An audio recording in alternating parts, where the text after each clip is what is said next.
Back in March, Zillow released a report where they forecasted which markets would see home prices rise this year and which markets they thought would see a decline. And of course, San Francisco was on that list of markets to decline, where they forecasted us to see a 2.6% decrease in prices this year. Others even went as far as to say that real estate in the city is dead. Dolly, what a change in San Francisco. Oh my God, what it was once the jewel in the crown is a disaster. Residential is dead.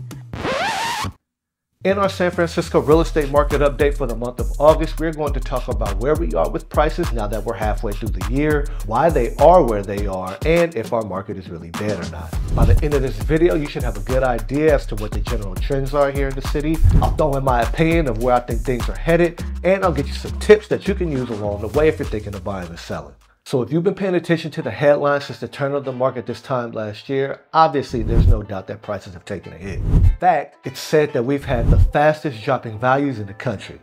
However, things changed this spring. Since then, we've had 4 consecutive months where prices increased, and last month they remained flat, increasing our values by 6% from March of this year through July. Through all the rate hikes, inflation, bank collapses, loss of insurance providers, layoffs, and everything else they said we've needed Batman for here in the city, values are starting to rise. If you look back from January until now, it shows a 7% growth in prices, giving the city a median sales price of $1.35 million, up from $1.26 million. Now keep in mind, this is for all residential real estate, meaning single-family homes and all condos combined. Also, this data is based on a rolling 3-month median.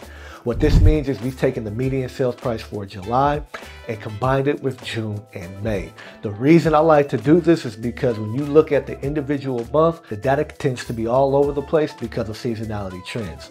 By using a rolling 3-month median, you get a much more clear picture of how prices are trending. We can dissect this further by breaking down each market. Right now, single-family homes have a median sales price of $1.55 million, which is up 4% from the start of the year. Condos are at $1.15 million, up 10% from the start of the year. This is not year-over-year data. When you look at the year-over-year data, we are still down roughly 10%. The data that I'm giving you is only for what's happened in 2023 so far. If our fall season resembles anything close to what our spring did, what we should see going forward is a slight decline in prices this month, but then expect prices to increase during September and October and possibly November from our fall rush. Depending on how active September and October are, will determine how much of that runs off into November. Then we'll see small declines again in December, January, and February before things start to pick back up. On the other hand, activity is way down. In fact, sales are down 30% year over year, meaning we had almost a third more homes sold last July in comparison to this July. This same time last year, we had about 420 sales, but this July there were only 318.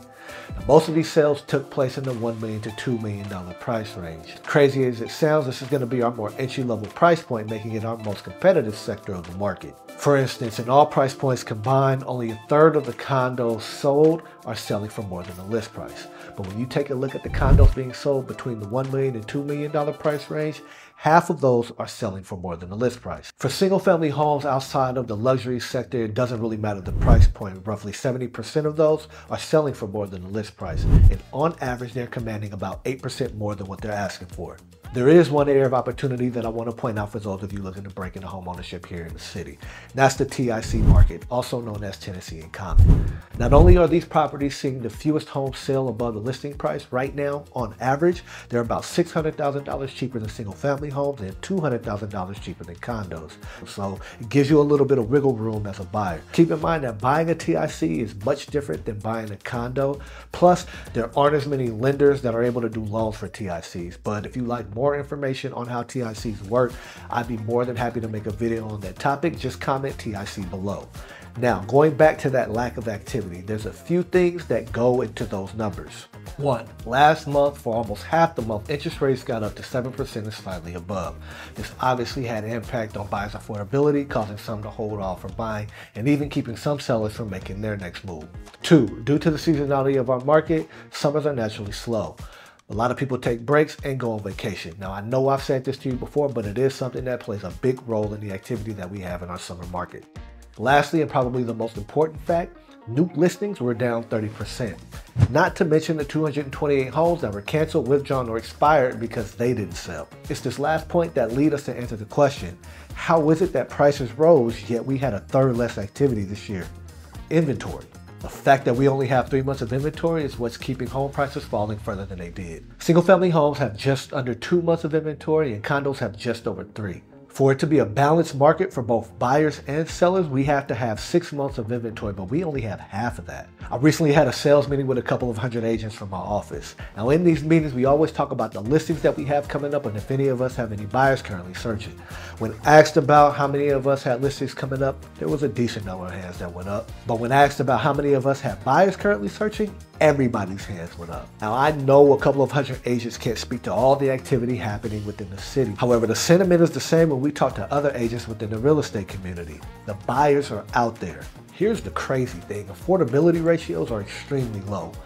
Median household incomes are only meeting 30% of what's necessary to qualify for a home, meaning most people here can't even afford to buy. Regardless of sales volume being down and affordability ratios being the lowest that they've been in the last 18 years, supply still can't fill the demand. If this is a dead market, then we've been in a dead market for the last 11 to 13 years. Numbers don't lie. Through all the economics, ups, downs, and panic, 7 months into the year, and prices have risen thus far. We've had more demand than supply, and we're headed into the second busiest time of year for our market, so I just don't see prices falling. At the rate we're going, I see prices rising this year, but no more than 2 to 3% at best.